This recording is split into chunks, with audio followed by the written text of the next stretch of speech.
Hello and welcome to Off Track, sponsored by Noble Dude Clothing. I'm your host, Dave Neal, and after the response to part 1, I'm delighted to say welcome to part 2 of my chat with Kev Stephenson. You know the drill by now. Like, share, tell your friends in person and on social media. And a big thank you to those who already have, like Uncle Paul, Pop Sport Racing, or is that great Uncle Paul now, after the birth of baby Logan, to Josh and Lauren. Congratulations, Josh, and to Lauren. What a fantastic addition to the family. As usual, give us a follow on the socials. Search Twitter, Instagram, Facebook, TikTok, and YouTube. So without further ado, settle in, because it's a long one. Ladies and gentlemen, Kev Stephenson. Enjoy. Hello, and welcome to Off Track. I'm your host, Dave Neal, and welcome to part 2 with the good Lord Kev Stephenson. We've had such a fantastic reaction to part 1, especially to Silicon Valley. So we didn't get a chance to do part 2 at Snetterton because we were all busy. The weather was hit and miss, and obviously with the passing of Her Majesty, things took on a different complexion across the weekend. So we've managed to do it. I've made the trip across to the other side of Lancashire. Doesn't matter where we are, but we're in Lancashire. I've gone from east to west. That's as close as we're going to get for the location. But Kev Stephenson, welcome back, mate. Morning. How are you? Oh, loving it, yeah. Good. Tell you what, even though you didn't make it, you make a decent brew. And your staff make a decent brew. Delegation, see? It's the key. Delegation's what you need. Yeah. So Roy Castle, I think that's what he said anyway. But yeah, mate, we've had such a great response to that first episode. It was such a pleasure to do. And as we said at the time, we could have chatted for hours sat there. The Silicon Valley, as we said, has gone down very well, and some of the stories are fantastic. I think we got to 2006, didn't we? We covered World's Superbikes. Yeah. It was disappointing we couldn't get Tommy Hill involved, because that would have given a different angle on things, but it's your show, it's not his. So we're quite happy to carry on with you.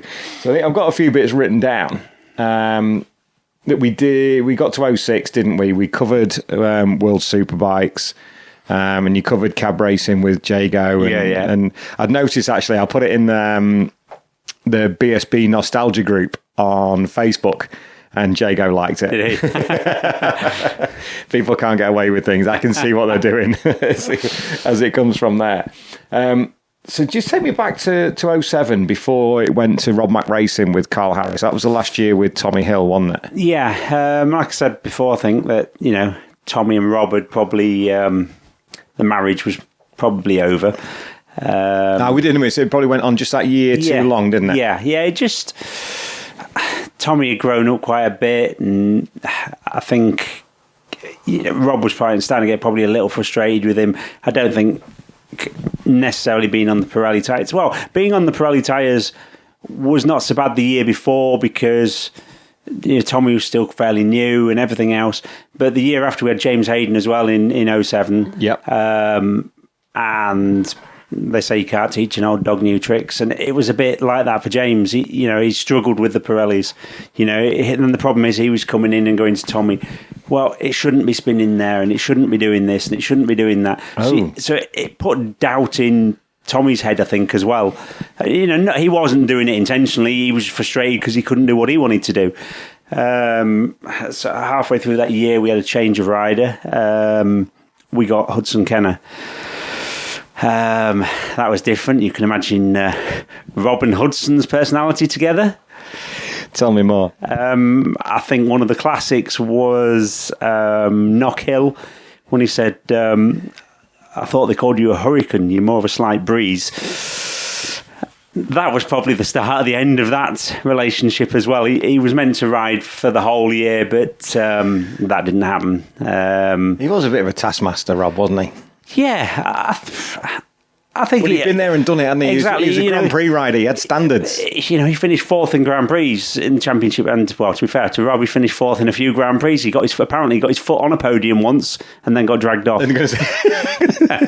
Took a wrong turn. Yeah, but if he'd been 10 stone lighter, he'd have probably won a lot of Grand Prix races. He just, I don't know if he was employed by some of them teams for the other rider for drafting and qualifying. I'm not sure, but we all take the mickey out of him. But he was, a great rider. He's probably one of the most successful TT riders for the amount of times he did it for what he won.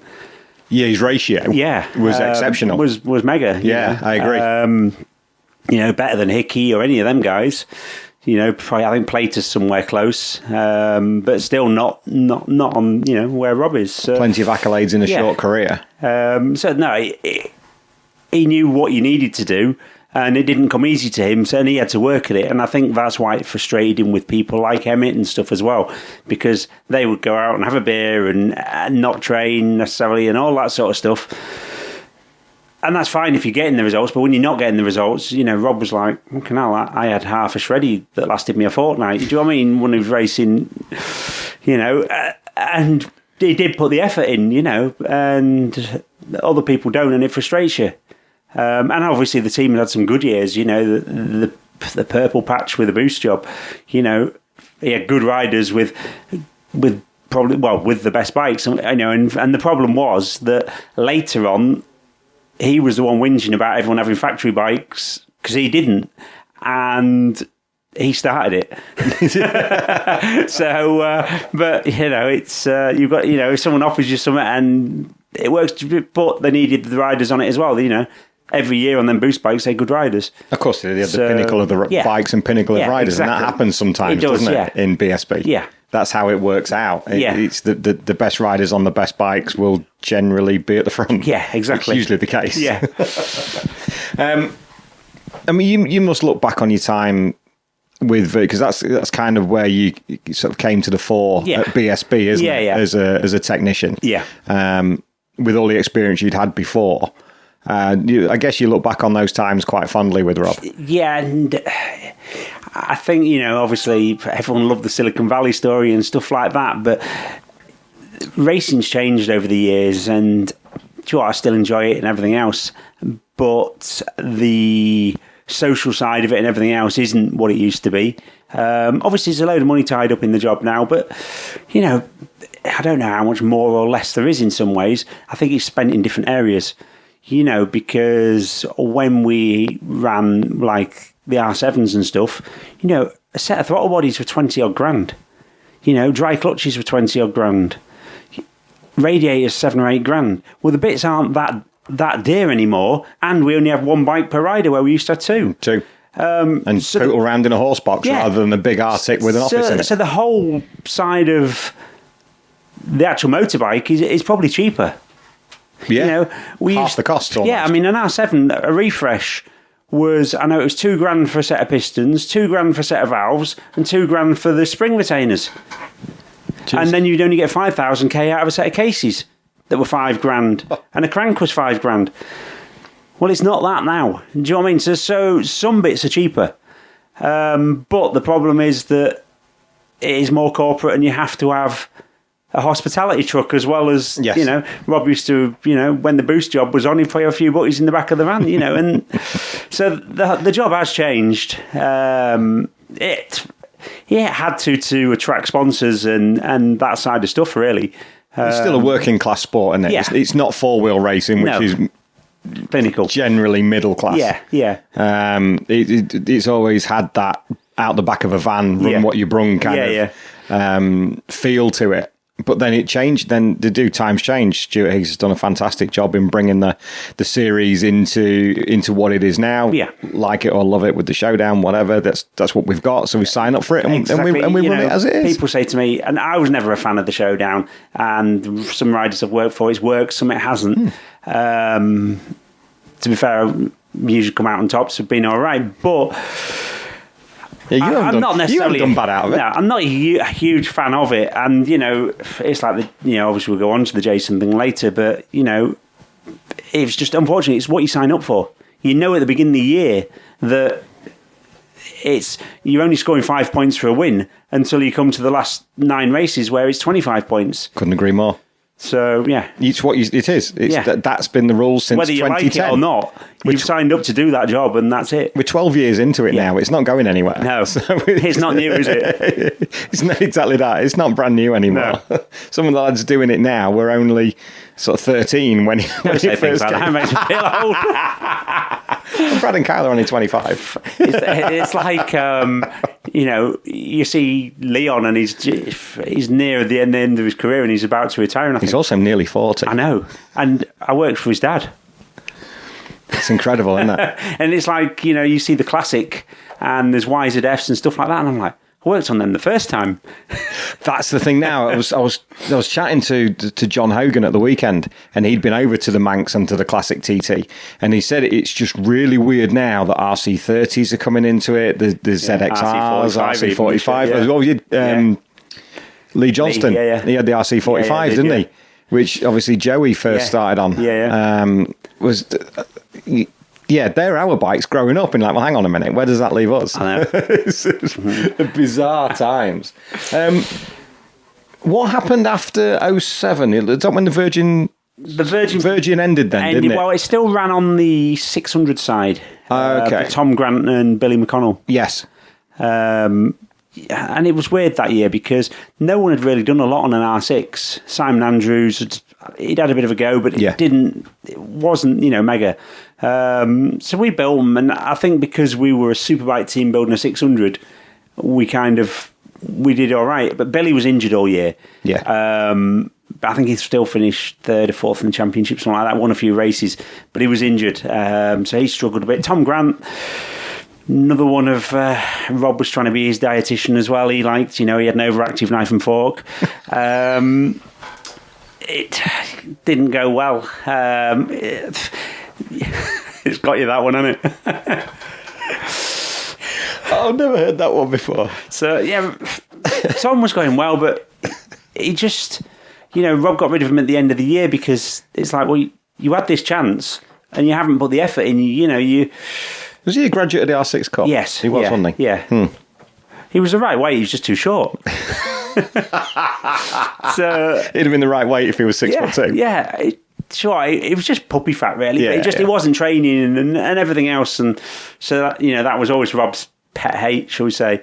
So that didn't happen. So it was a good year with that. Like I say, Billy won a few races. Should have won more. We should have probably won the championship that year. Yeah. What did we have? And then we had Carl, obviously, on the superbike. Yes. Same story again. We should have won some races. We were fast on a Friday. And we had one podium that year out of being blindingly fast on a Friday. But to be fair, that was our fastest time of the weekend. It just didn't happen. And it was such a shame. Obviously Carl at Thruxton headbutted Sykes' bike. Yes, he did. I can see that now through the complex. Yeah. And that was generally the story of our year. Yeah. If there was the wrong place to be, Carl would find it. I think he crashed at Shell Oils. He had a collision with somebody there. Yeah, he did, yeah. Just everywhere. It was just, if there was going to be something go wrong, it was always there. Do you think that was kind of the beginning of the end with Rob's involvement in the team? Was he kind of losing interest then, or were you looking to move on? I was still all right at that point. I was still... that year, Jakey was born. So I didn't go to all the meetings. And Rob had everything going on, pro ride stuff. We had Marty Nutt, we had people everywhere. I think we had like 500-600s out there that we built engines for. So I was looking after all them. Yeah. We had a couple of other superbike. Dean Ellison rode superbike. Co-audit racing, I think it was. Something like that. So he was out there. I was flat out. I was a bit like now, building off the grid. It never changes for you. So we had all sorts going on. And do you know what, I was probably starting to think, do you know what?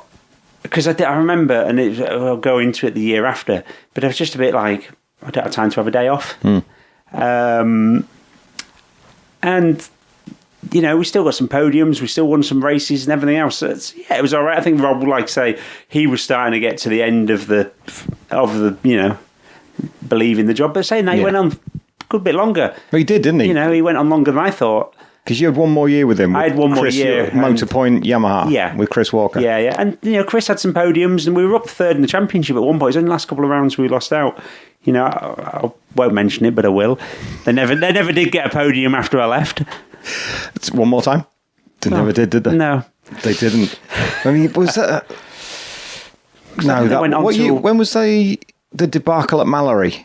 That was 09. Was that 09? Yeah. So you weren't there then? I was there. Oh, you still in there? Still there at 09? Yeah, that was my last year, 09. 09 was the last year. Oh, yeah, with Chris Walker. with Chris that's Walker, right. And started with Rutter and Gowland. And Graham Gowland, what a talent. Yeah. But unfortunately, what an injury. But yeah, I remember that one at Mallory, because Gowland got on the podium. It did, didn't he? Yeah. I remember that, because Brooksy went barreling in. He was on the wrong side of the track that he'd never been on all weekend. Yeah. And then all of a sudden took out Simon Andrews, Chris Walker. Well, then the oil went. Yeah, Chris crashed on the oil, didn't he? Yeah, he did, yeah. Yeah, I remember that. And then all hell broke loose. Oh, it was, Who'd be a race director? Yeah. Not me. Especially not after this weekend. Yeah, Which, we can go to that one. We'll cross that bridge when we come to it. So when the time came to depart the fold of Rob Mack, is that when Rev to Race was born? Well, Rev to Race had been going for a few years. I was self-employed from 2005, right, and I set up Rev to Race then. But I was still obviously doing most of my stuff with Rob, so I was doing a bit of customer stuff. I was basically trying to get the job going because I knew I'd wanted a change. And to be fair, it was 2009. We were meant to be running Rutter, the Coca-Cola bike. We did the Northwest and stuff. We were meant to be going to TT.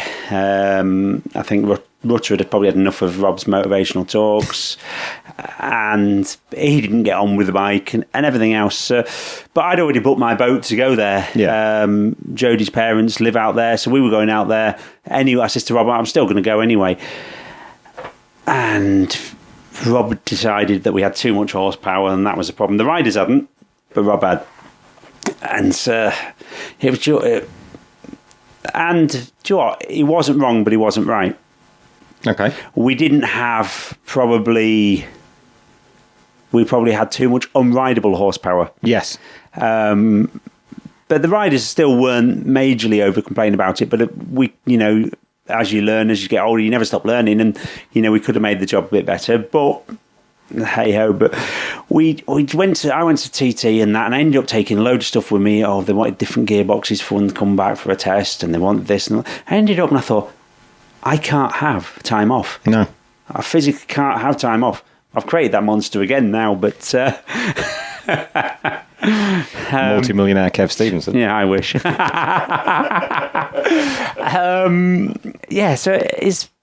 I was like, I got there and I went, right.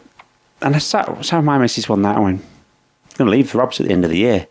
And she was like, you what? I says, and I'm going to set up my own race team. I says, not to do short circuits because I know, you start, I haven't got a small fortune, but how do you start with a small fortune? How do you make a small fortune out of racing? You start with a big one. It's absolutely right. I was like, no, I'm not going to do that. But I don't want to be out of racing, so I'll do something for the roads for 2010. End of 2009, and I ended up, must have been the week before last round, I ended up ill. I think it might have something to do with my back. I had back problems. Beginning of 2009, my back went, I slipped a disc, and I've had back problems for years. Anyway, that Sunday, it was a week before first round, and I laid on the living room floor. I couldn't even shout, cry or anything. I was in so much pain. Felt like someone was pouring boiling hot oil on my leg. Anyway, my missus thought I heard a mouse squeaking or something, and it was me laid on the floor, So somehow she chucked the baby in the car, chucked me in the car, got to Grimsby Hospital, put me in a wheelchair, got into reception, and I couldn't even sit in the chair, so I threw myself out because I was just in so much pain. Anyway, this nurse steps over me, so my missus is like, what are you doing? She was in HR at the hospital at Grimsby at the time, and the nurse went, well, he's drunk. So she went off on one. Next minute, I'm being seen. So, and she's going, well, you're not going to work tomorrow. So anyway, she was looking after the baby. So I says to the doctor, I says, what's best? Just a bit of standing, bit of sitting, a bit of everything. He went, yeah, always your C's up. So when she come back in, I went, says it's all right to go to work tomorrow. So I went to work on crutches, on codeine. I was... You're just seeing vapour trails at this point. Geez, I was like sweating like a fat bird in a cake shop. It was just horrendous. It took me a full day to do half an hour's work sort of thing. And probably the lads downstairs say that. I was going to say, we'll give Matt and Phil a shout, see what they're on with. But I just couldn't cope with it. I was like, right. Anyway, as days went on, it got better, and got the engines done and everything else. But I remember by the end of that year as well, I ended up, like I say, a couple of times back in hospital. My back had gone. But I was like, do I have the operation, don't I? And he was like, hang on, I'm having physio twice a week here and on 10 codeine a day.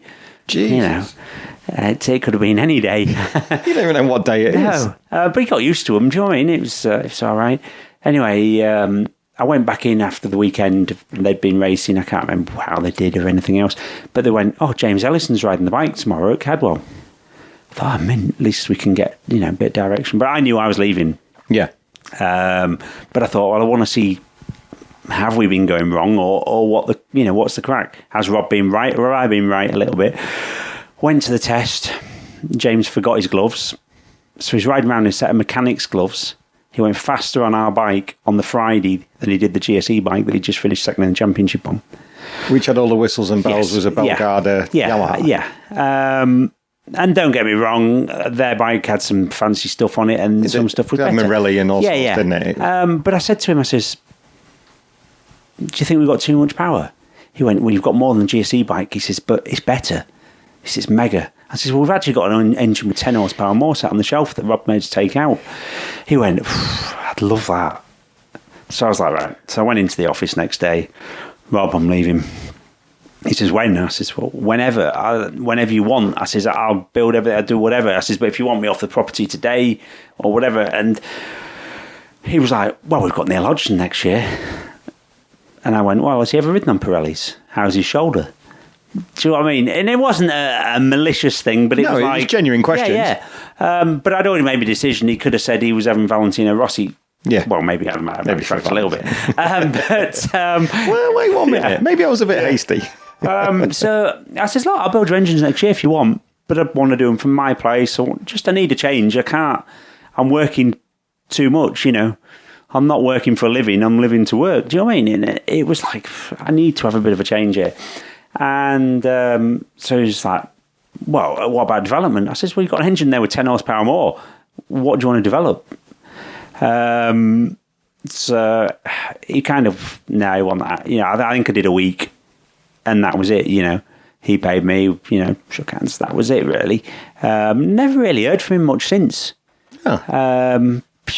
I moved away a year after and stuff, but, and it was weird because I remember the end of 2009, I spoke to Andy Smith, who was managing director of Yamaha UK, and I'd known Andy 30 odd years. Yeah.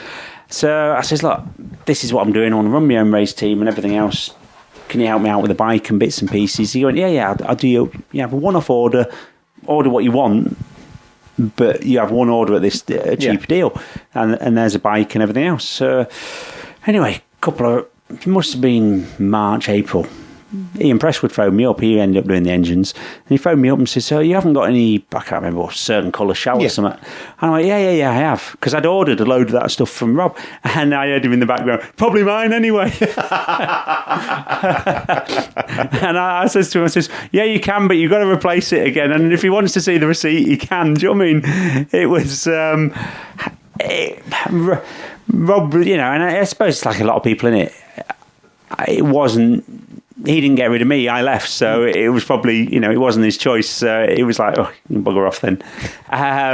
But yeah, I still Rob's mint. And, we have a bit of banter now and again on Twitter and stuff like that. So we had a mega time when the job was going. And I didn't think the job would go much longer than it did after 2009 anyway. She didn't, did it? It went to 11, did it? It went to 11 or it went to 10, one of the two. Yeah, I think... Did he stop? Because he had Alex Lowe's, didn't he? Yeah, he had everyone, didn't he? And Loris Bars. There was Pitt, everyone. Yeah, Andrew Pitt. There was a cycle of riding. And that was the point where you thought... Who else did he have? Bridewell. Did Bridewell ride it? I don't know. I can't remember now. Every man and his dog seemed to be on it. They did at one point then because Hodgie did his shoulder at Brands, didn't he? And that put paid to his season. Andrew Pitt got injured at Brands. Yeah. And then Little Brands. And I don't really know. I kind of lost. It just seemed to peter out, didn't it? We didn't go out in a blaze of glory. No. It was a sort of a sad end, really, to a bit of a legacy for so many years. Yeah. With so many riders, the staff that he had, the presence that it had. Yeah, it was a massive part of BSB at the time. And I think obviously Rob had a change of lifestyle. He went to the Lloyd's lifestyle. So, he did indeed. Obviously things changed for him personally, and he got some young kids again. And then, it's hard, It's we almost all been reborn, wasn't Yeah. it? The life outside of motorcycle racing for him. He doesn't seem... It's not a thing now. No. Property, the kids, being in Spain, tennis. Yeah. That's his life now. He's got new interests. And, it's good in a way. We all get sucked into where the be-all and end-all is motorbike racing. And at the end of the day, it is only motorbike racing. Just going round in circles. Yeah, exactly. And we all love it, don't get me wrong. That's why we're sat here now. Yeah, exactly. But... sometimes you need a reality check and a change of scenery. The amount of times I've done it, I'm right, that's it. I'm doing something else. But this is all I've ever done. And it's like, well, what would I do? I tell you what, that leads me into the perfect question. What did you want to be when you were younger? See, I've been set up here, haven't I? I could say all sorts of things now, couldn't I? Tell me the truth now, because you already told me it once. What did you want to be when you were younger, Kev? Did you always want to be an engine builder? Well, when I was 10... I thought I'd sussed out what the perfect job was going to be. A vicar. Okay. Because I didn't realise that some of the stuff that they have to get up to, they get up to. I didn't know any of that side of it. I thought you worked on a Sunday, you get a free house, old days, cookie cakes and bakey pies and all that carry on, and people put money on the tray for you. I thought, perfect job, innit? One day a week. Yeah, exactly. What did you not pursue that? Well, I thought I'd still go into a bit of weekend work. We're going racing. At the altar of the motorcycle. Yeah. I wasn't too keen on that wearing of a bit of a dress either. No, I can imagine you haven't got the legs for it. No. So you took your own team and Gary Johnson? Gary Johnson, onto the roads? Well, we had Gary Johnson, Northwest TT and Ulster. Yeah, the Holy Trinity. Yeah. Do you know what? His best results that year were on my bike, but... he didn't have a good year in general. He'd hurt himself already on I think it was the AIM Suzuki, and just things didn't go quite to plan, really. We were running, dicing for third with Guy Martin at the Ulster, and he snapped a crank on the last lap. So it was just, a bit of bad luck here and there. But hey, it was one of them boxes ticked, done it. Yeah. We also ran Cy Fulton that year. Yes, Manx Manx, lad. Yeah. We won the first 600 race. It was only a couple of laps, unfortunately. Someone got killed. And anyway, we'd upset the old fogies that run the job to start with. I don't think Si was necessarily the most popular person over there for one reason or another. And we got more laps than everyone all week. We'd been fastest. Everything just worked well. And... he'd already fallen out with one of the travelling marshals because the travelling marshal just come out in front of him and cut him up. So he'd been taken up to the office and everything. And then we'd won the race. I'd taken Jakes to McDonald's. And Si phones me up and says, need to come back. They've excluded me. So straight in the car, up to race control. And it was a setup anyway. It was like, oh, you can't appeal now, it's too late. And I says, well, can I ask a few questions then? Why have you... Anyway, they put us back to third.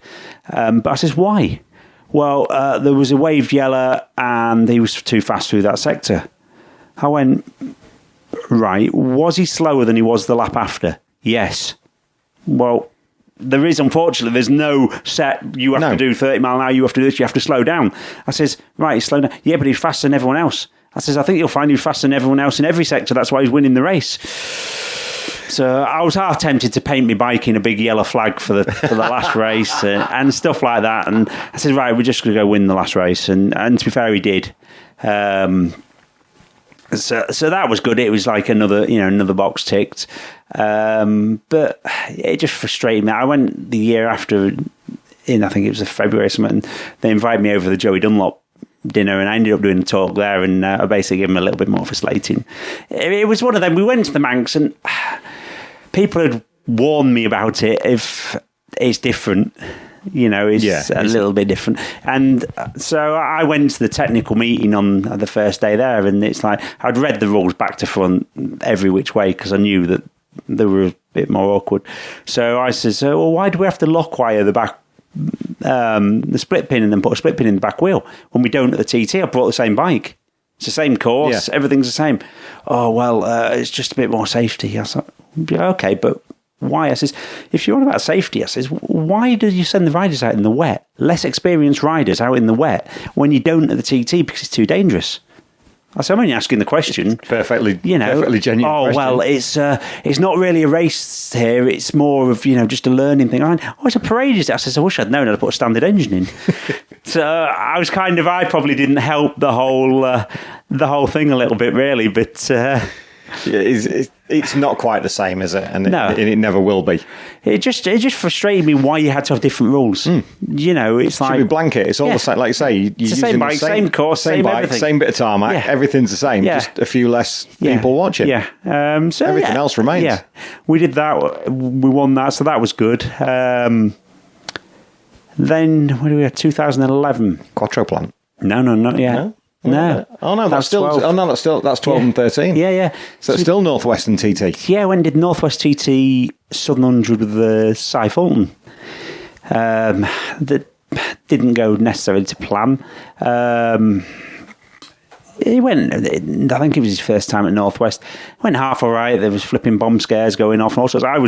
I think the first 600 race went on, and then there was this Tannoy announcement.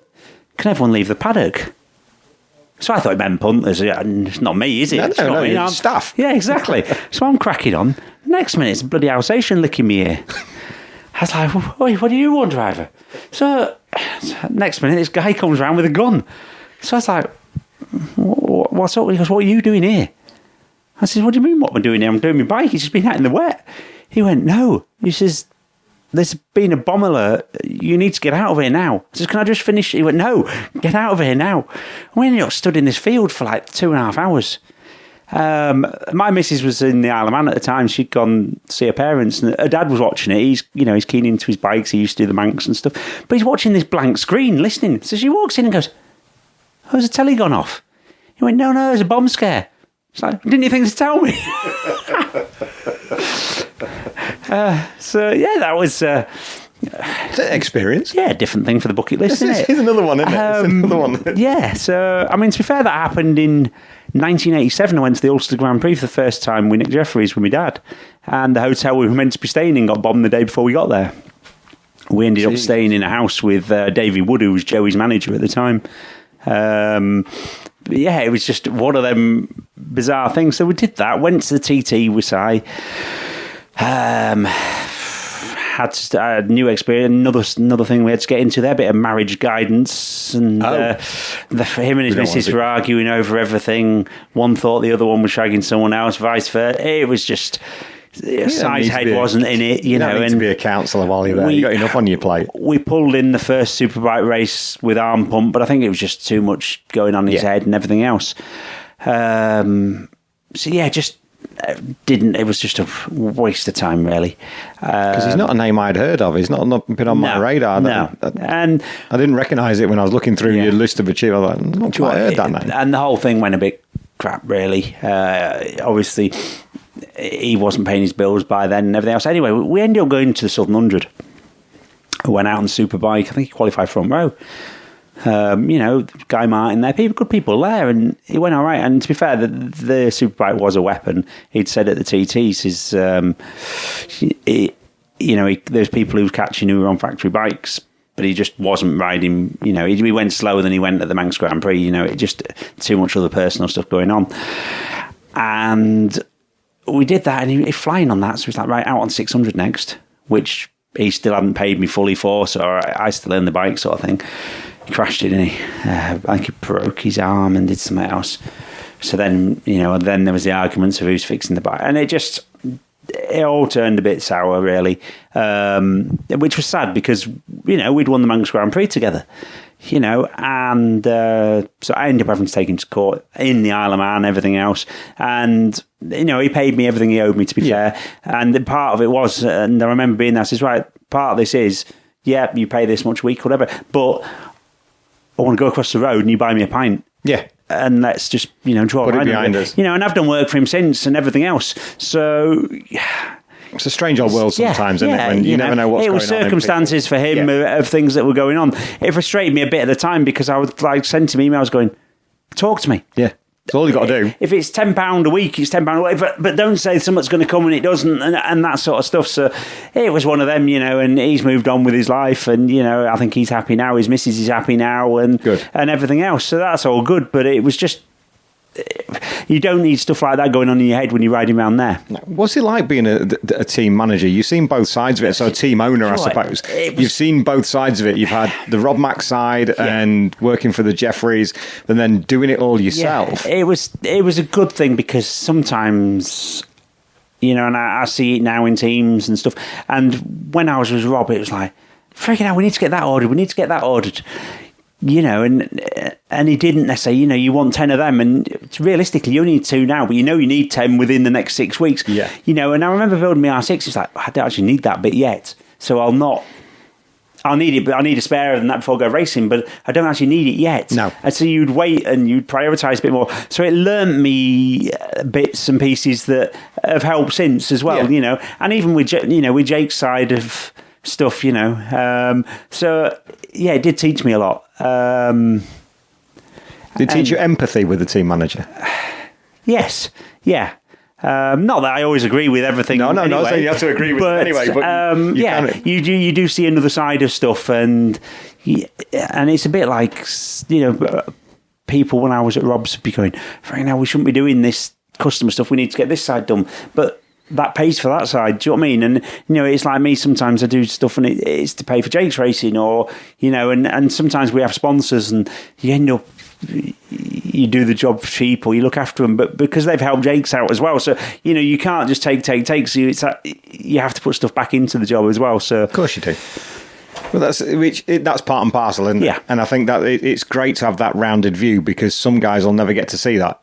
And it was just one of them. A journeyman mechanic or technician, but to be able to do both sides of it, I think is a pretty cool way to balance things out. Yeah, and it was like when Jake's first started racing, it was hard for me because I'd always done British Superbike, World Superbike, whatever, that sort of stuff. And we were going to Bemsies and Thundersports. It's like, right, I've got to do entries, got to do this, got to do that, and how does this work? Do you know what I mean? And it's different. Club racing. Yeah. It was weird. I remember we did one in North Gloucester, and it was all 2 strokes and stuff. And last time, it was at Castle Combe. And I was like, Jake's, last time I was at, I've got to tell you this story. I forgot all about it. Last time I was at Castle Combe, I says it was Dave Jeffreys, 2002. We'd done Thruxton, and it was the same weekend. It must have been bank holiday. It was summer solstice, though. And I remember you used to have this special triangle in your van so you could go across the Salisbury Plain. Ah, okay. Make sure you weren't a hippie Tanks or whatever. Oh, yeah. But it's because it was summer stuff. Yeah, because of the Druids there, all this.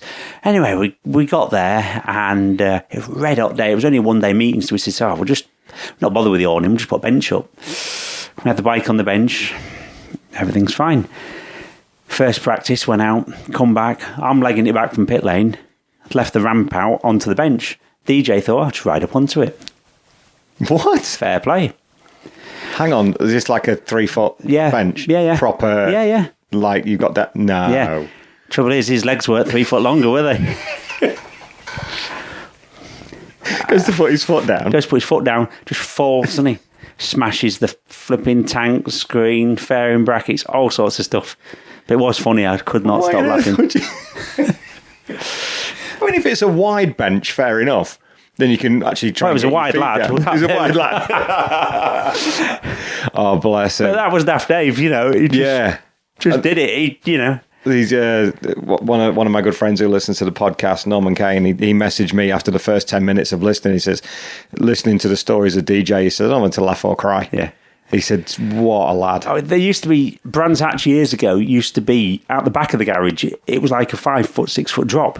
And you used to back your trucks up to it. Oh, okay. And then the bottom, the paddock where you park your truck was level. Right. Okay. I don't know why they rebuilt it and made it slanted. I'm not sure. But it used to be a big jump. And he used to have an XT660 and he used to just ride it out there. When we were packing up and stuff, he'd just ride off the end of there, Incredible. What a guy. So then we do get to 2012 and Quattro Plant, Carl Harris. No, we had Gary Mason to start with. Mason, was it? We started with Gary Mason. Oh, we started with Gary Mason. On your website it says both of them, so I'm only going by what your website says. Yeah, it was, we had that and Freddie Foray. Ah, okay. The team, it was an experience. PR racing is PR racing. And they were... It was as if they were always a year behind. Yeah, so because let people know it's the Quattro plant was PR at the time, not Bournemouth. Yes, yeah. And do you know what? It was first probably one of the good years that they had a bit of sponsorship in and everything else, but they were still paying off last year's racing a little bit. And Gary thought he was going there, and they started the season. We got there and it was a standard link. We hadn't done enough testing. But to be fair, we did the first round, it was wet, and we hadn't finished fourth or something. We're fourth in the championship. It was only one race, the second race was cancelled, and, Gary was going all right there, but we struggled in the dry. To be fair, it was wet, and we made the best of a bad job. But Gary ended up falling out of the team. I think he was owed money and bits and pieces. So it didn't all go to plan. But so I said, well, what about Carl? Let's get Carl. I think it was the third time we worked together, sort of thing. And Carl got on the bike and rode well. Freddie was going all right. Freddie was on it. But then he injured himself a few times. But he was used to riding factory bikes and everything as well, and they weren't factory bikes. And factory race circuits, yeah. as is often the case with the Europeans that come across. Stuff, it blew his brains. Yeah. And we ended up with Tom Grant on the bike near the end of the year, but he was still injured from his, I think he'd had a SMT or something, he'd been taken out and he got a damaged arm or something. So, I remember, So he was struggling, but Carl did all right. I think we had a few fourths and fifths and a few glimmers. I think we were second on Cadwell on the Friday and bits and pieces. You could still ride, couldn't you? So that, what else did we do? Oh, we did TT that year. Davo, first encounters with Davo, really, and Steve Hennigan. And there's absolutely no stories to tell. No. Well, maybe not on here anyway. Steve Hennigan was running the team for the Northwest and TT because he'd brought the Quattro plant money, basically. Yeah. He was riding a super stocker for PR and that, and he's like, right, can you do Northwest TT? So I was like, yeah, why not? We'll do it. We'll have a crack at that. I ended up looking after Davo more because he was quite a bit quicker than Steve. So obviously you've got to prioritise and do the best to make the job work. But yeah, I think we finished 10th or 12th or something there, or something like that. And it was shabby at all. It was all right. It went well, really. And Davo was mega. We had some stories that year a little bit. PR Racing had the two twins, John and Joe Jameson. Yes. And I think they were 20 at the time or something. Come out of uni, everything else, done a motorsport degree, could write a book on how to open a can of beans, but couldn't do it. And it was just, a little frustrating. And to be fair, John Jameson Sr. didn't come. Oh, really? So they didn't have Daddy to protect them from Big Bad Kev, really. One other thing, I remember, what day was it? Oh, just before that, actually, we were at Northwest. And John did come over for a couple of days. And we got him absolutely railroaded. He was in the anchor with his top off shouting, "I'm a road racer." Brilliant. But the imagery is there. He left, I think it was the day after he left. He left to go to the airport. And it was always, it was at Northwest, always windy. We tied the awning to his car.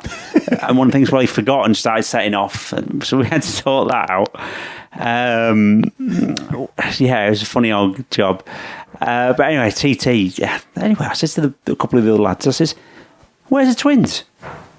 "Oh, I think they've gone for a sleep in the truck." I was like, "Gone for a sleep in the truck?" Oh, I hit the limiter. Anyway, in the Isle of Man, they have seagulls, but they're the size of dogs. So I thought, right, you're having it. So I got a loaf of bread, chucked a few bits on the truck, a few bits there, and this bread went all the way up the stairs, all the way up into the bedroom, until the seagulls got in there. Then I shut the door. Well, you can imagine two Scouse kids running down the stairs, can't you? I mean, no, it's often the done thing on motorhomes and stuff like that to throw some bread onto the roof and have the seagulls come down. But to throw it actually inside, that's an effort. I like that. You should have seen the seagulls just one step at a time, just walking up. They didn't hop; they just stepped up there. They were flipping huge. They are big, aren't they? They are. Yeah, like you say, they're like flying dogs. Yeah. They're massive. When we lived in the Isle of Man, our next door neighbour's cat got kidnapped by a seagull. He picked it off the shed roof, took it away. What? Just picked it up. They've got flappy, webby feet. How did it do that? His mouth. Oh. I think I meant like grabbing it with... Oh, actually, mouth, literally in its beak and away you go. Yeah. Did it ever come back? I think they did find... Yeah, it did come back, so it mustn't have gone too far. Just quite scared? Yeah. Oh, Jesus Christ. But they are flipping... they're hard as nails over there, seagulls. Yeah, you don't want to be messing with a seagull. No. The seagull tells you it's Tuesday, it's Tuesday. Yeah, exactly. And I remember one of the other lads, all he did was texting his girlfriend all the time and all this, and she'd sent him this little teddy bear and stuff. I was dying. I was going to strap it to the Hennigan's mini twin under the back seat, but I couldn't do it. But... we were going to take it for a ride. Take it for a ride around the island. And I think I destroyed them anyway, because obviously the mum and dad didn't come. And the dad had phoned, I've got backache and this. I went, well, you know what your parents are doing, don't you? They've got the house to themselves. Oh, it was not. It was an experience. Yeah, every room. Exactly. I says, check your bed before you get back. That's going to be scarring him for life. Oh, it was. I think I did. You did a number on him. I gave him some images. But you stayed at PR for, was it 3 seasons? Yeah. I did, yeah. Year after, we ran full year with Carl. Yeah. A few glimmers. Thruxton, he was going all right, and he clipped the back of Hickey coming down to the chicane. Just drafting him, and it actually pulled the brake hose out the caliper. No brakes at the end there. But it bent all Hickey's footrest and everything else as well. But yeah, no brakes. But that was Carl, always wrong time, wrong place, everything else. It was, wasn't it? And we did the CT that year with Carl and Davo again. I think Davo finished... We were top 10s again in stock, superbike, everything. I think he did 126 or something like that, 127. He went all right. Carl was going there to have some fun, and just the weather was rubbish all week. We didn't get many laps in, everything else... it didn't really go to plan. It was just one of them. It just didn't happen. So that was it that year. I think Carl finished. We had a few front row starts, stuff like that, but the job didn't really go to plan. He'd been overpromised bits that we were going to get and under-delivered, so it didn't really go to plan. Year after. Probably. So I've got 14 and 15. That's just various teams and like 15. Well, 15. I actually did one round for Howie Mainware in Donington with Quattro Plant. I can't remember. It's one of the members of staff couldn't do it or someone did that, and that was all good. 15 did we do TT or not? Yeah, did TT. No, 14, sorry. I'm missing it out here. 14, Keith Farmer. Oh, okay. PR's only podium in the wet at Brands Hatch. At Brands Hatch. I forgot he'd done that, because that was after because he was at PBM the year before, wasn't he, with Brains? Yeah. And then he did PR, and then it kind of went a bit south for him. Yeah. Good rider. Mega. We had some good glimmers. Alden, he was going mega. Destroyed the bike, snapped the forks out of it in the first race, rebuilt it and did the same in the second race, just different places. But just that wasn't the right team for him, because things didn't always get the materials you needed for the job. Yeah. And he'd just come from PBM, to be fair. So I like Keith and everything else, mega guy. But he just didn't have the materials to do the job. That podium was mega, but we struggled all weekend to the point where we actually put a stock swinging arm with a stock wheel in it for that race. We tried everything. It turns out it was electronics problems, engine braking problems and stuff. But it was things that should have been done that hadn't been done. And if ever a rider is going to have a spill, unfortunately for Keith, it was either him or the bike. Yeah. He never had a little tip off. No, he didn't. They were always big. They were always big, either injuring him or damaging the bike, which was always difficult. And like I say, such a naturally talented rider. Yeah, it was mega. Just didn't get the breaks that I thought he maybe deserved. Yeah. And then obviously we went TT that year with Davo. We finished 4th in the Stocker race. I think we were 6th, 7th in the Superbike races. Finished every race, everything like that. You know, good really. Unfortunately, Carl got killed in that Stocker race. Which, unfortunately, it's one of them places you do know the risks. I felt more sorry for his kids and everything else. I think being a parent and stuff, you see stuff from a different point of view now. It's, the riders, they take the chances and know the risks. It's for who you leave behind, innit? I felt so sorry for little Carl and that, because, he played with Jakes when he was younger in the paddock and bits, and, so you knew him, Seen him grow up. But, it was not a great time, but no. We move on. I say 15... Jed Metcher. Interesting. That's one word for it. Yeah. Got on with him as a person, but... South African? Australian. Oh, it was Aussie, yeah. sorry. Southern Hemisphere. Yeah. They all seem to whinge a bit more. I don't know what it is. A lot of them do. All of them do. Yeah. Because the water goes down the plug hole the wrong way, doesn't it? That's right. It must have an effect on them. Yeah. Because it should go that way, not that way. They all just seem to whinge a bit more. I don't know what it is. But it drained the life out of me a little bit, really. And it was the same bike as Carl had run. And, you go to places like Cadwell and you get the data up and you'd be saying, look, you need to do this, you need to do this. You look at, and I know not every rider rides the same, but hang on, we're giving you an idea here. This lad was fast around here. Do you know what I mean? Yeah. And giving you all the tools for the job. Yeah. It just wasn't, I don't know, it wasn't happening. And to be fair, the end of that year, I actually said to my missus, I'm not going racing anymore. That's it. I'm going racing for the wrong reason. I'm going racing to get paid. And don't get me wrong, I won't go racing if I don't get paid. But I was going... That's if you've got a value, Kev. If we were 10th or 15th, it didn't really matter. No. Do you know what I mean? It was like, all right. And that was it. And I thought, that's wrong. I'm not, and I jokingly said, I'm not going racing next year unless I either go with Shaky Byrne or Josh Brooks. Ta-da! But I'd given up. I'd kind of gone, that was it. I'd put in my head, right, concentrate on the business, and that's what we'll do. Yeah.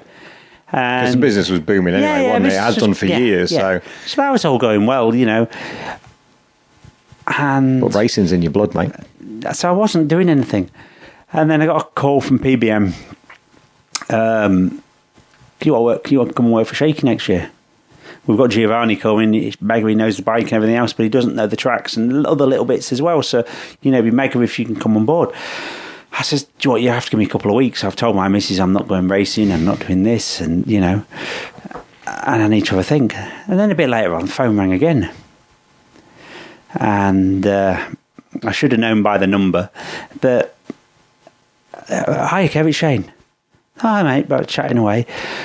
Are you coming to work for me next year then or not? I says, look, you just need to give me a bit of time. I'd love to, but I need to put other things in place. I've kind of half committed another way. And so he's like, yeah, no worries. Anyway, a week later, I phoned up and went, yeah, let's crack on. It's an opportunity, isn't it? Yeah, and, he is the greatest BSB rider we've had, in results and everything else. And the first test I did with him was Cartagena, and we were terrible. Shaky was kicking garage boarding and everything, and just the whole job was terrible. Couldn't get the bites. I think we had 2 crashes. We were 15th. It was like, when you think, well, maybe it's me. I don't know. What have I done? Yeah. It didn't go to plan, really. Where did we go? There was another test after that. I can't remember where the other test was. It might have been Portimao. But we were fast. Yeah. Weren't right, but Cartagena showed a lot of stuff up that was a British track sort of thing. And we did the British tests then, and we were either first or second in all of them. any kind of role reversal. I think Danny Buchan was on the Motor Rapido bike that year, and he was like 15th at the rest of the test, and he'd been fastest at Cartagena because he was the man round there. But I remember doing the first round at Silverstone, and we finished second in both races and led the championship, and I was absolutely gutted. But I was so happy. I realised I was going racing for the right reasons again, and I wanted to win. But it was like, we didn't win. And do you know what? We were half a second off probably in both races. Yeah. But I was gutted that we hadn't won. And I thought, that's why you go racing again, isn't it? That's it. It's like I say, it's in your blood, and you know why you go racing. And when you get that success, and when you get that reason to be, it's very similar to with the OMG team. Last year it was like top 10, top 12. Yeah. Now we're with you guys, and we're fighting for podiums week in, week out with Brad and Kyle, thankfully, last weekend.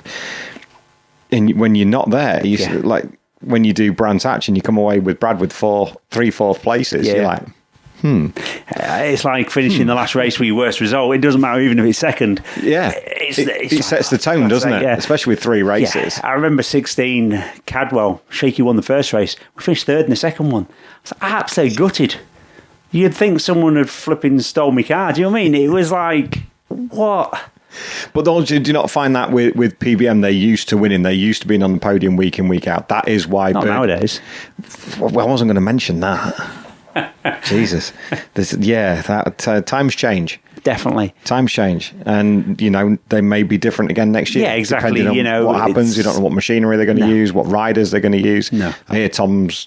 according to Charlie, he's signed for Pacetti for next season. So go back to electronics and the tracks that no problem. But to have someone as focused as Shaky, and I think he was kind of underappreciated in his time because he was always winning. Exactly. The thing is, you look at PBM well until the end of 18, and you look, and without Shaky, they'd have probably won 5 races in all that time that they've run superbikes. What made him so different? You worked with him close enough. He was focused, but he was enjoying the job as well. And Birdie's team that produced good bikes, had good people around him and everything else. He had all the equipment to do the job, but he made the difference. I remember all the time it was like, now don't take power away because it gets the showdown and I'm going to want more. We just need to work on making it rideable and everything else. There's no point just getting rid of the power because it'll just make it easier, because by the end of the year I want everything I can get. What mechanics were you working with? There was Sam Neat. Sam Neat, wasn't it? Yeah. And Giovanni. And Giovanni, you were the 3, weren't you? And then we had Chris on electronics. Yes. Mega guy as well. Very clever. Wazza and John were on the other side, weren't they? They were working the other side. Yeah, well, Shaky kind of, the end of 15... Because they were originally with Shaky, and he wanted to change of team as such. But within the same team. Yeah. Which works out right.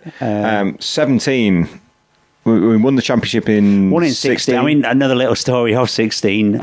We did Cartagena and obviously... Guadix, that's where we went to. Okay. Yeah, it's driving there and it's snowing. It's like, what are we doing? But, we did... We did the Cartagena test and it didn't quite go to plan, sort of thing. Anyway, we had a couple of days before the next test, and Shaky ended up absolutely larruped. Everyone did, to be fair. Keo, everyone was. But I remember Shaky holding onto a lamppost, telling me the world was spinning. Oh, really? Yeah. So we had to guide him to his room with a couple of saucepans because I couldn't find a bowl. I was dying to leave him with a colander, but... You can't imagine Shaky being particularly good on the sauce. No, he was a bit of an athlete. He was not. He was not great at it. Let me tell you. It was a proper messy night. Stewie Smith, he works for Patter now. He was absolutely... Me and Shaky carried him down the stairs of this... It was like on a golf resort. We carried him down. He nearly dragged us both to the floor. He pissed himself. Put him in the car, and there was loads of us. There was Daz. There was loads of us in this car, and it was on in Spain on this private road. Anyway, Shaky set off. Stewie fell out. Got him, stopped the car, get him back in. Got him in. Anyway, they ended up taking him to them. Someone had to stay up all night with him because didn't know if he wasn't particularly well. I think he got a blood clot on his leg. It was just one of them. And then this security guy come round. Well, Shaky thought it was the police, so jumped out of the car and left it. And you know what? I hadn't had a drink. I don't even know why, but I hadn't had a drink. And so he runs. Everyone scatters from this car. All the doors are open, everything. So I'm there. Yeah, I close all the car doors. Can't close the boot because the struts are all bent where everyone's been hanging onto it. So parks up and that. And obviously it was just security, so they weren't bothered. So then I'm sorting Shaky out because he's hanging onto a lamppost, doing his George Formby impression. And he's like, I've not been like this since I was 16.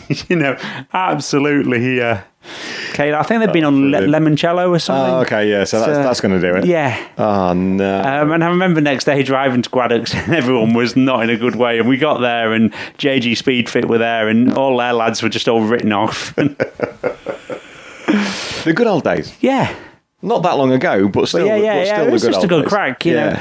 And work hard and play hard. Yeah, I think that's the only thing. One thing with the Spanish testing, everyone gets to know each other, and you just have a bit of a crack, you know. Because I know there are some mechanics, as we said before, that don't get on, but to all intents and purposes, it's the same people in different t-shirts every year. Yeah.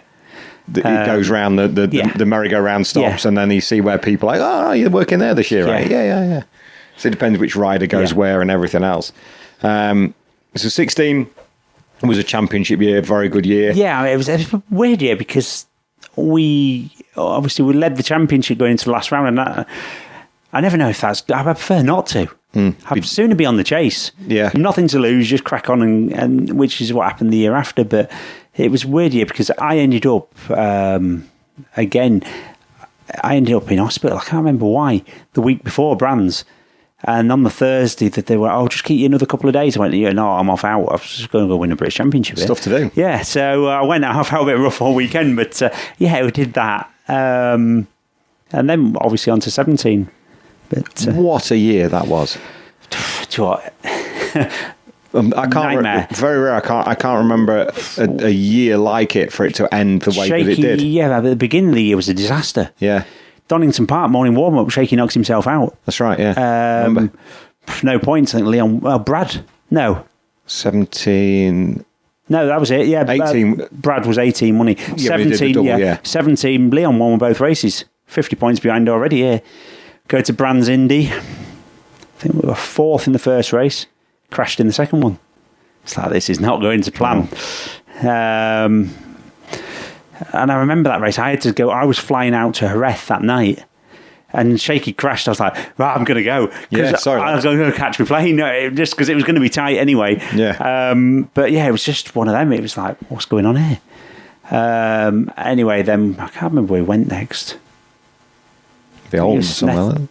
I think it was Snetterton. It might have been Alton. Yeah, it might have been Alton. I think we were second in the first race. Leon won it. And second race, Leon crashed into the back of Ellison. Yeah, he had an electrical problem. That's right, he did on the back straight coming into Lodge. Yeah. So we'd had a first and second. It was like, right, here we go. I think we went to Snetterton, then did the full job. The pole lap that still stands, lap record, fastest every session, 2 wins. Job done. Well, lap record went this weekend, didn't it? This weekend has got it. I still got it. One of your bikes. I'll build your part, mate. So yeah, it was starting to get the job back on track a little bit. Went to Brands, both races again. The important bit of Brands was Leon wasn't on the podium in either race. Which helped later in the year. But anyway, we went there. But then, right, job's back on. I think we were leading championship by then. Job on. Go to Thruxton next. The year before, we won the first race, dominated every session, broke a gear lever linkage in the second race. But so thought, right, we're going to Thruxton, we're going to smoke everyone, job done. Give us the 50 points now. Went there. Oh my God. The Pirelli front tyre had changed from the year before, which changed a few things. The bike had changed a little bit. Just struggled all weekend. I think we were fourth in the first race, but it was like ridiculous. It was Got the bike good for the second race. Shaky got too excited and smoking the tyre and just wasn't doing what he should have done and being a bit more patient. But I think he was just like, I'm going to show you. Yeah. Anyway, bike started vibrating, tyre was chunking, so he pulled in. He says, not going to get podium credits. There's no point, you know. Where did we go then? I can't remember where we went then, but Cadwell was I'm going to say you're not far from Cadwell by that point. Cadwell, I think we finished second in the first race, leading the second race because I think Leon crashed or broke down, something happened. Sprocket carrier broke. It's like, freaking out, just not going to plan. Remember we went to Assen. That must have been the first round of the showdown. No. Assen usually was first round, wasn't it? Yeah, I think Assen, yeah. So there'd been an Alton Park in there somewhere. Alton Park, first round of the showdown, right? Alton, Assen, Brands. Yeah. Yeah. Went to Alton. Visor Steam's up in the first race.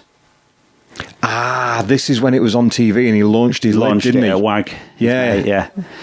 Oh, and yeah. That was one of the first times I think I'd ever seen Shaky lose it. Yeah. When the camera was there, because he's consummate professional. You could tell by his face sometimes he wasn't happy. Yeah. But to actually witness him do that was like, hang on a minute. Yeah. Oh, it was disaster. You know, inexcusable things to happen, really, at that level. It was like a complete disaster. We were all peaking, you know. And obviously, it knackers your weekend then. You know, he didn't get a great lap time, everything else. I can't remember, it was 6th or 7th, and the next one, 4th, and the last one, I think Leon won all 3 races. It was like, this is not good.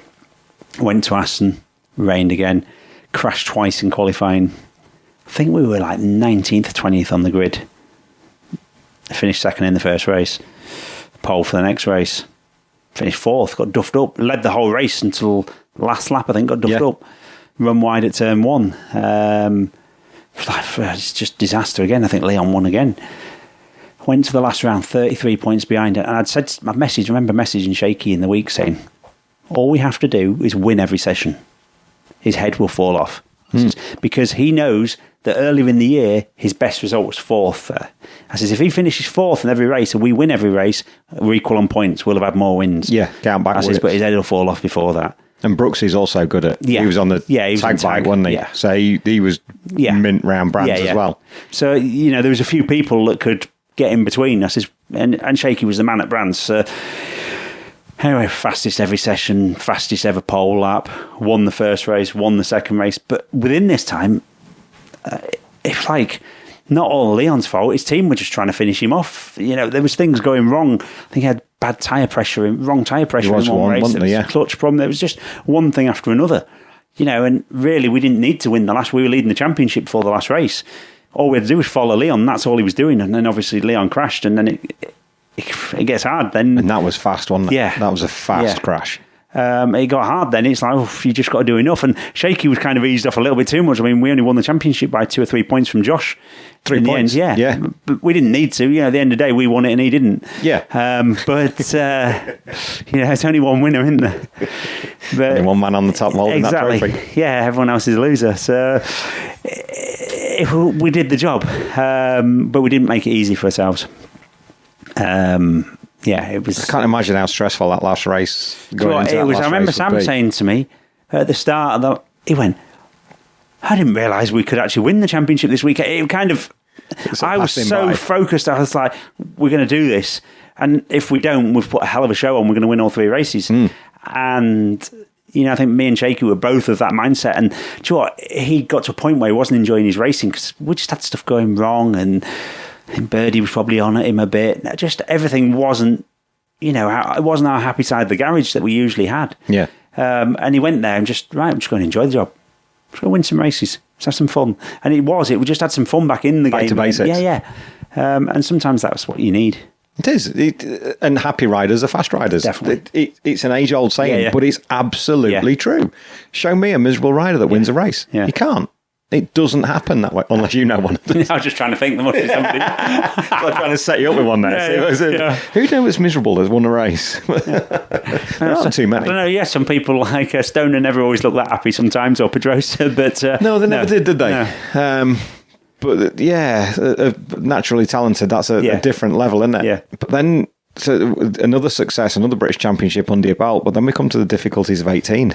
Do another brew? Yeah. Yeah, go on then, shall we? If you're on for a brew, what are we on, an hour? Oh, we're on an hour and 8, but not too long left now. That's it. There we go, we're back. We're back. We've had a nature break and a brew. Thank you again, mate. I'll need a nature break before I make it on the journey home. We've done 18. 18 was a difficult... I don't know how much we can... Do you know what? The start of the year was... I think we finished second, and I can't remember, second and fourth or something at Donington. Obviously, Brad won both races. Yeah, he did, didn't? That's right. Yeah, it was one of them. Practice was weird and everything. It was cold. It was horrible. I think we went from there to Brands Indy, Shaky's last ever win. Yes. Brad led it until last lap, and Shaky just pipped him. Mugged him. Yeah.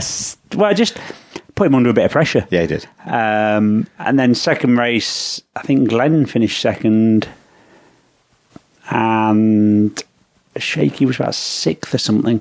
It was wet, horrible. I can't remember if we did any more. Obviously, we did the Snetterton test, which was a skeleton crew because half the team and the truck and everything were at Northwest 200. It was May, wasn't it? Yeah, it was my birthday. I went on my birthday. It was the day after. It was 17th of May. It was 16th was my birthday, and I remember I came down late because I had some food with the family and that, and work-life balance. Yeah, drove down there, and I remember Shaky bought me a beer that night, and we were just chatting about Glen really, and obviously doing the roads and that sort of stuff, and next day weather was nice, everything was good, but it was cold. It was a sunny day, but it was cold. And one of them again, we thought we just could go there and blitz that record. Shaky was the man there. Yeah. It was his track, and I think we did 2 or 3 steady laps, just bedding some brakes and stuff, and then obviously went for it. And I think just obviously decided the tyre was just slightly colder and caught him out. But at the time, you think, oh yeah, he's had a crash. You don't think anything else. And Leon was in the garage next to us. He'd come in shaking his head and everything, and it's like, oh, yeah. And I remember seeing Shaky in the medical centre. And he's screaming with pain and everything else, and it's like, but you still think, well, yeah, he'd be right. Get to next meeting, he'd be fine, And I remember that was a long journey home by myself in the van, and I don't think at the time we even realised the severity of it, You're still thinking, well, a couple of rounds and he'll be back, but that's what you do, You're 95% of the time, that's what happens. Yeah, you might miss a couple of rounds and away we go. The thing with this game is you have to be positive, and you can't look on what ifs and everything else. So, we thought it was all going to be fine, and obviously it wasn't. So he was getting himself repaired slowly and, cracking on with the job. And we got Andrew Irwin. Sure, I was dreading it in a way because I'd seen races, because obviously Glenn rode for the team, so you watch a 600 race anyway, and you'd seen him. Some of his moves and stuff were, a little sketchy, shall we say. Ambitious? Yeah, I mean, I want to win more than most people, but, So he wants to win more than anybody. Yeah, exactly. But to be fair, he rode the bike at Knockhill and he went well, and Snetterton all through the weekend gone well. I think second row or maybe third row, but listened all weekend, went well. First lap of the race turned he wiped most people out. Wasn't ideal. Welcome Andrew Irwin. But mega kid. Yeah. Mega person, and he's got some ability. He's just something needs to change slightly in his makeup. But even this weekend, obviously, gives someone a love rub again. But he was fast, so he was. He has got the speed. But hopefully he'll figure the job out. But yeah, it was not right. Yeah, a few glimmers. We nearly had a podium a couple of times. He was mega fast in the wet on the Ducati and stuff. Always just trying to beat his brother by then, really. But yeah, that was 18, and at the end of 18, well, I'd spoke to Steve Rogers middle of the year, really. The McCann's job, they were struggling with Josh turning the bike upside down, inside out, and blowing it up every 2 minutes.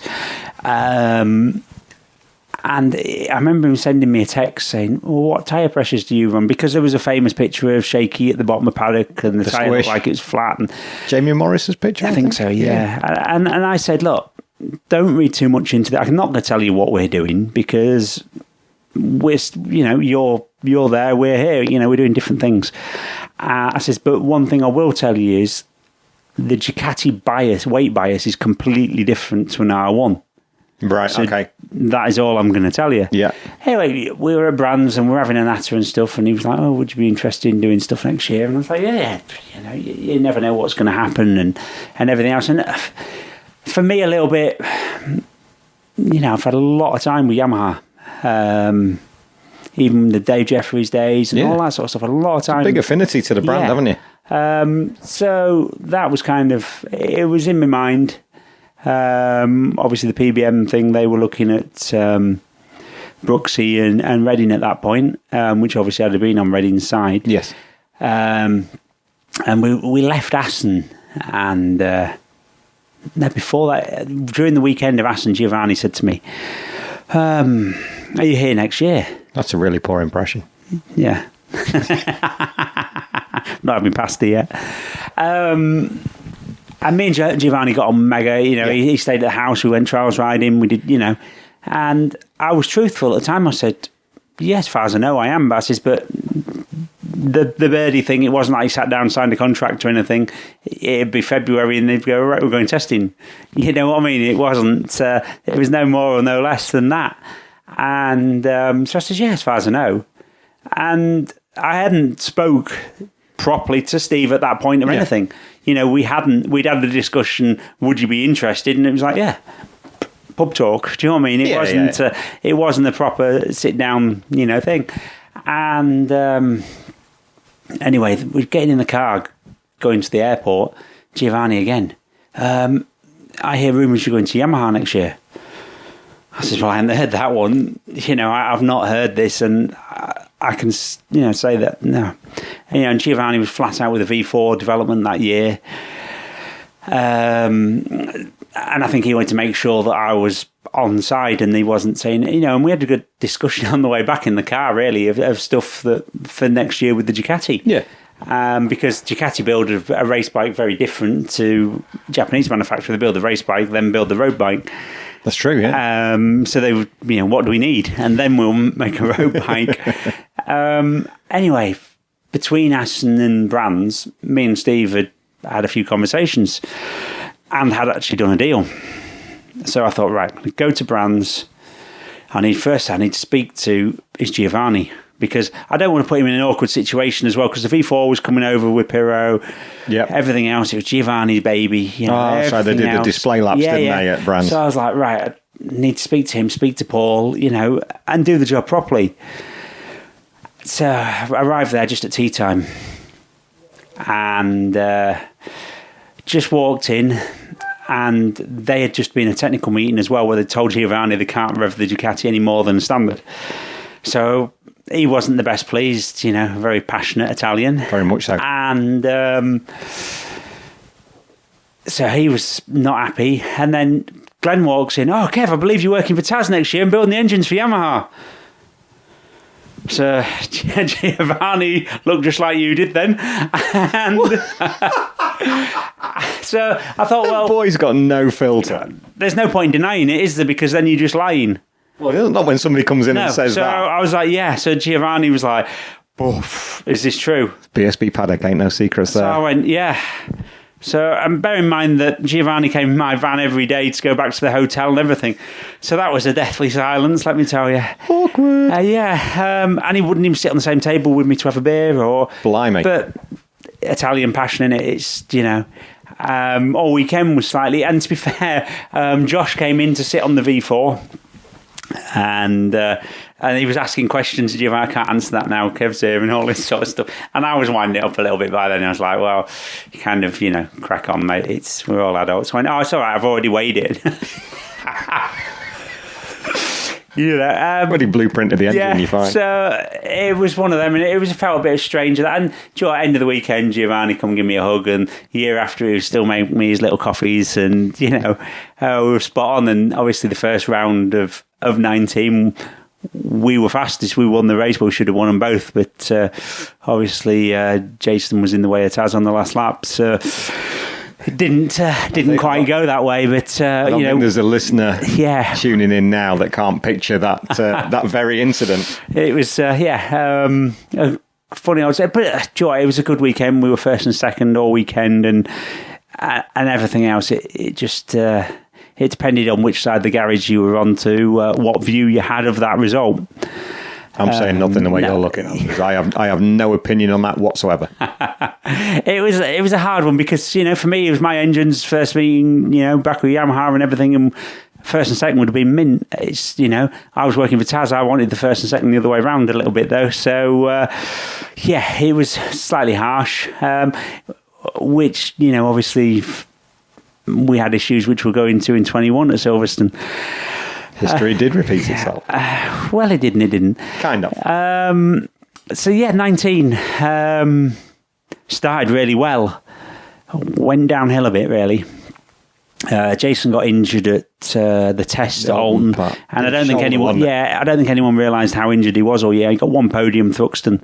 Wasn't it like the slowest crash you'd ever had? Yeah, it was just tipped over the side, wasn't it? Yeah, just one of them. A nothing thing. Yeah, when you look at it. Yeah. But physically, it restricted him. And fair play to Steve. A lot of people would have just gone, "Well, you haven't performed this year. You're out." For one podium, and that was it. Thruxton, I think he went well, but he was injured. He showed some promise at places, and qualifying, he qualified well, but just it didn't happen. Taz, too many crashes. When he was fast, but we had too many crashes, and unfortunately hurt himself in a couple of them. Brands hurt himself, missed the weekend. Thruxton crashed in qualifying, missed the weekend. So it just didn't quite happen, and the bike was a lot better than it was in 19, but it wasn't right. We still had work to do. So I think, I don't know where Jason was in the championship. Taz was 5th, I think. One win, 3 or 4 podiums or something, and but not, it wasn't enough. We needed more. So 2020, new bike, and Taz in Spain was very careful. We'd had a few crashes there the year before, and I think he'd matured a lot and was like, it's no good injuring himself all the time. But we probably didn't push hard enough, and then come back to Britain. Okay. So it's that yin and yang thing, isn't it? How fast do you push to be able to, so what level you're at? Yeah, exactly. Rather than, I suppose in inverted commas, riding round. Yeah. It's still way faster than I could. Yeah. But in terms of a racer, we discovered things in the first few rounds, and I think we won 2 races on Taz's side that year. So we'd gone from 1 to 2, a lot more podiums and that, but we still finished 5th in the championship. But Jason finished 2nd, and nearly won the championship, to be fair. Yeah. Probably choked a little bit at Donington, and lost some points that he was probably capable of getting better results there. Very wet, wasn't it? Was that the one where it was absolutely howled it? And did he finish 14th or something in one race? No, I think they would try. One of them might have been wet. The Sunday race, I thought, because the Junior Supersport was horrendous. Yes. But I think he ran into Idden in one of them and caught his clutch lever. That's right, and bent it right. And just didn't quite do the business. So that was that weekend, but the team was starting to get there. We were on the podium all the time. I can't remember how many races Jason won that week. He did the double at Alton. Yeah. He won one at Brands. We were getting there. From a year that was a weird year, obviously. I think the start of COVID. It was, yeah. We didn't even know 6 rounds, wasn't it? Yeah, I don't even know. We didn't know if we were going racing. To last year, 2021. Well, look at that smile. Yeah, we do like that one. Taz steadied away, really, whereas Jason went and won all 3 races. First ever BSB hat-trick, because it was the first year. There had been. We had it in 2020, but nobody had done the hat-trick, had they? No, but we'd had them before, sometimes at the last round and stuff. Oh, when they put on the extra... Yeah. So people had done it before, but it's just fair to Jason, hats off. He stepped up. He'd gone from, giving firsts away and finishing seconds and thirds and stuff to actually winning races and on... He was incredible to watch. So in control, so fast, so happy. Happy and fast. Yeah. I mean, obviously, from his side of the job, he won all the races that he scored 5 points for, but Taz won all the ones that he scored 25.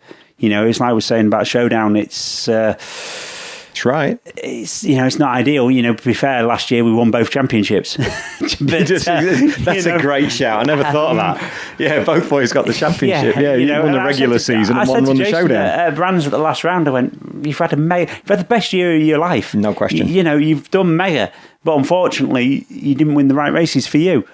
And Taz, well, what can you say? He built steady away. Obviously, there was a few issues on the way, and it was so hard because the two of them were riding. I think there was one meeting last year in one race where we didn't have a podium, or two, Silverstone and Donington, the wet race. Yes, but I think that was it. Every other on the box, and I think in the last 12 months, I think we'd had. I think Ollie had put it somewhere. We had 50 podiums or something. Yes. Yeah. It was mega. The whole job was working really well. And Taz, it was at Snetterton. We won 2 races, and I said we'll win the championship. I just knew the way he was riding then. It was just so relaxed and just doing the job. Jason had obviously got a big points lead, but obviously there's a showdown to come. Yeah. Goes from 107 to 31 points. Yeah. And with Shaky, we'd won it with 33 in one round. So, yes, it was game on.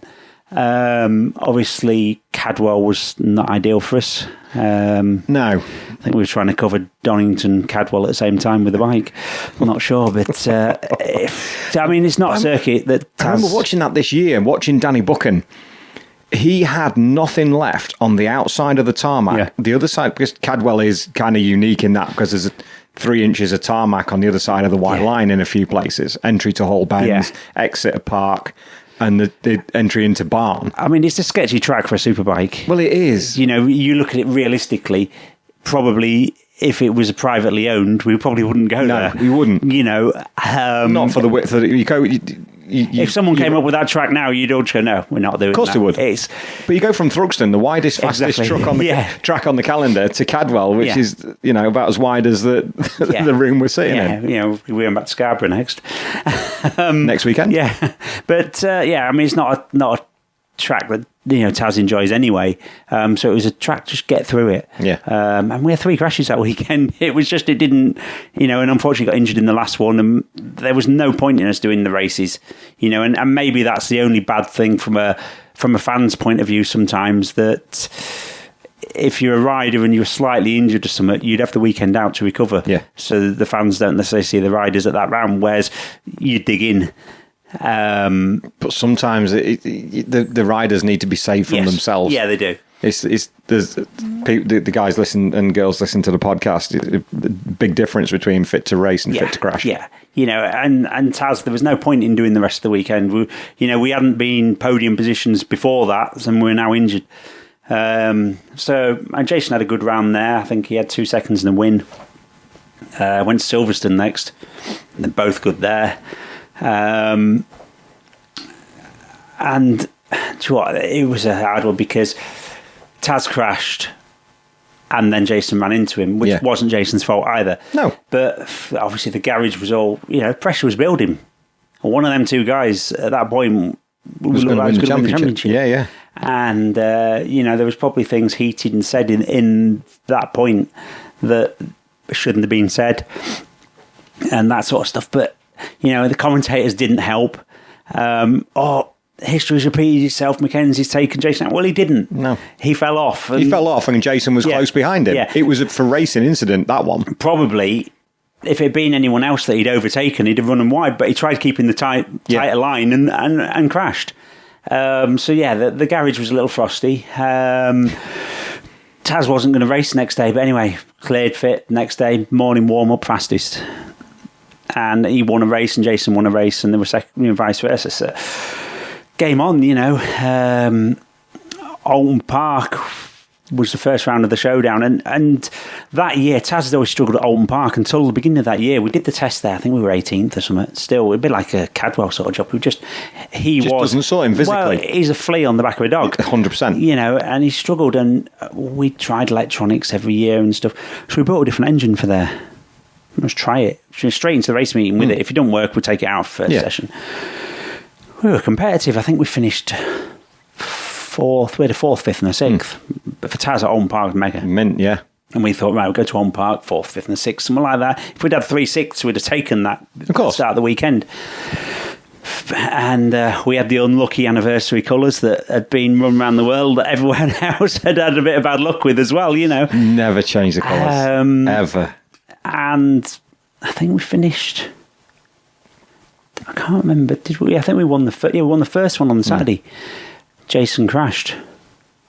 Did he crash on the Saturday? Yeah, he crashed on Saturday, didn't he? Crashed. So points advantage was, it was coming down. But we knew Jason would be fast for the rest of the weekend, and I think they finished second and third in that. Bridewell won the one on the Sunday. Jason second, Taz third. It was then that I knew that Taz was going to win the championship because he'd mastered Alton Park. And we knew he was quick at Donington. We know he's good at Brands. And that was the point where I thought, Jason's not going to win this. But then obviously the last race, Jason fell off again. Taz should have been on the podium.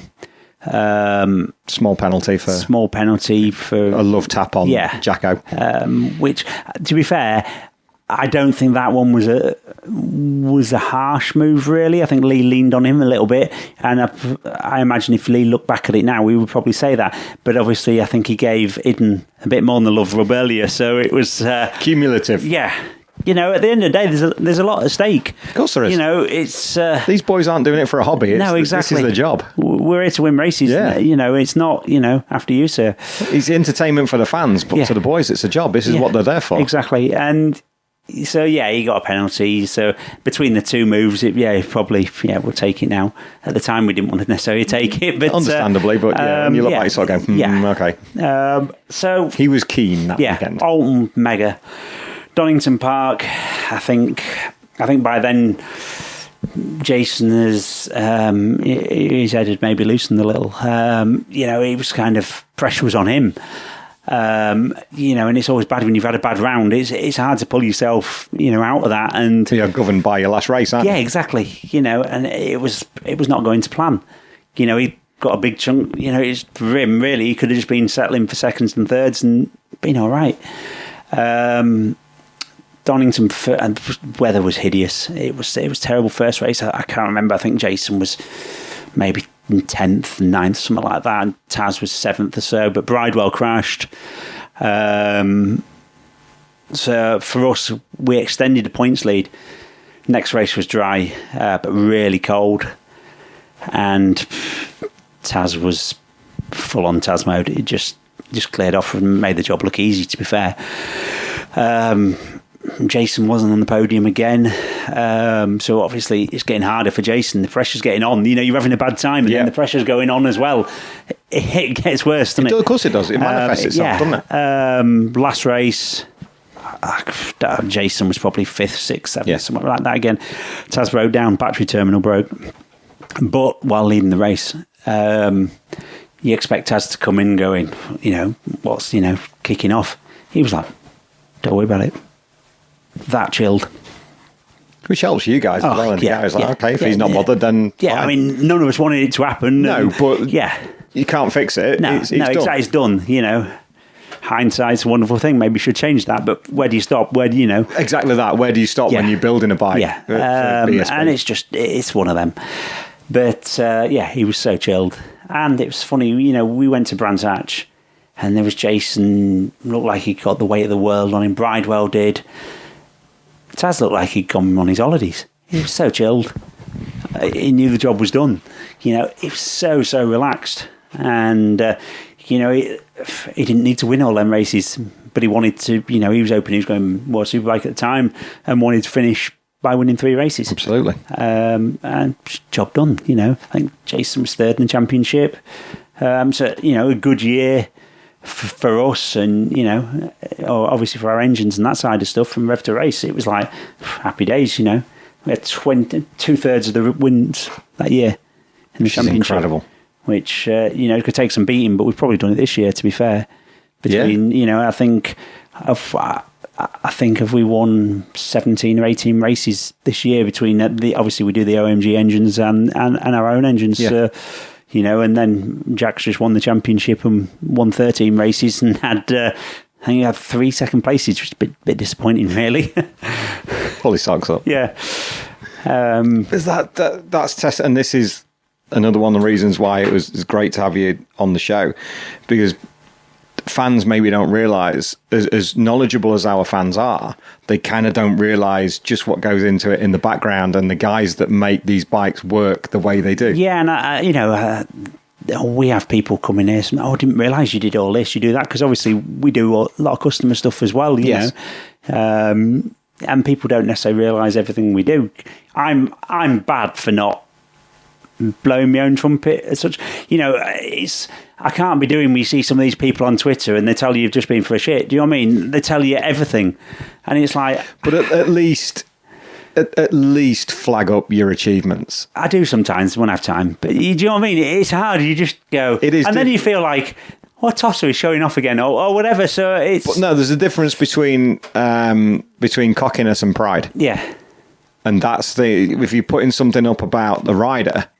and they're using one of our engines, then it takes... That's almost basking in their reflected glory, because he's still got to get on and pedal it round, but you've still got to give him the tools for the job, as you've done across the years.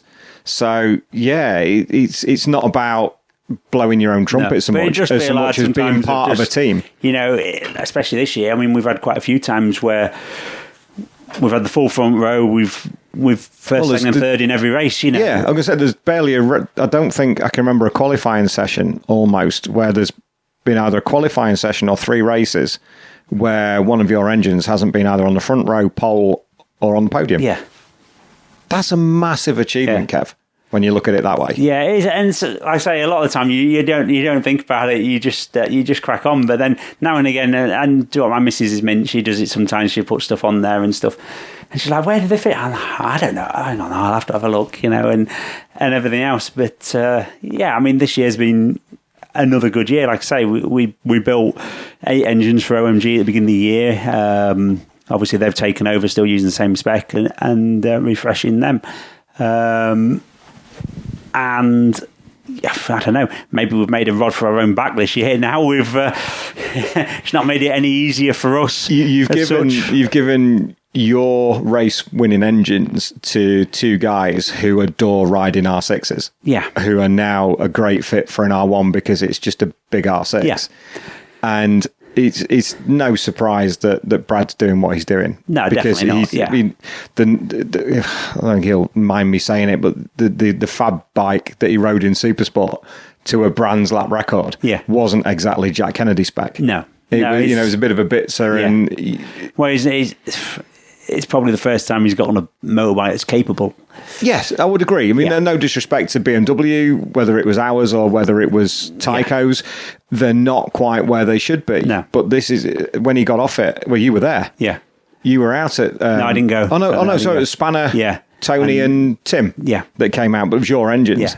Yeah. When he got off the bike at Cartagena, after his first run, that's how a race bike should feel. Yeah. And you're like, we're up for this, boys. Yeah. And we're up for this. Then a couple of tweaks, and then he breaks a lap record. Yeah.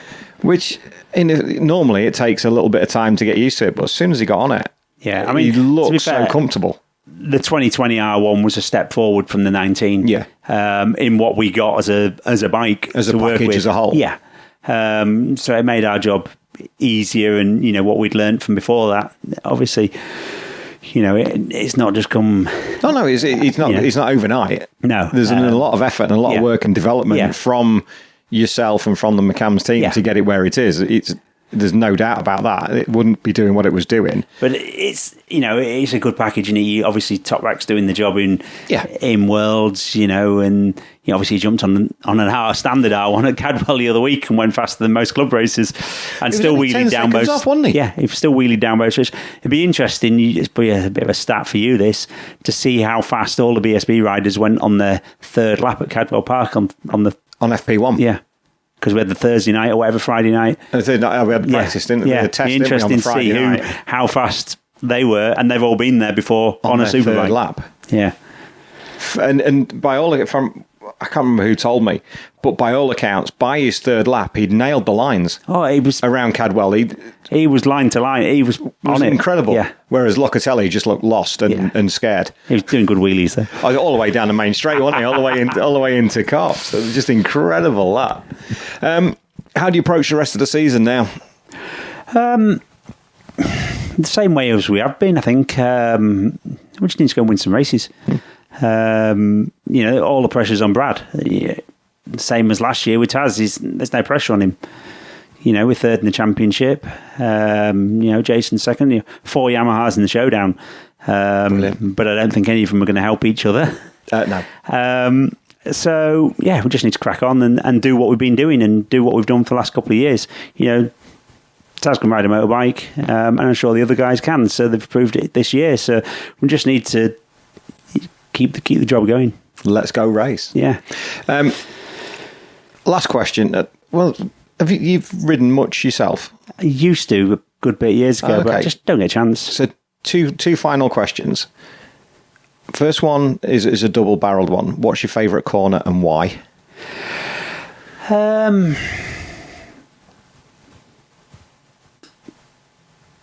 Probably,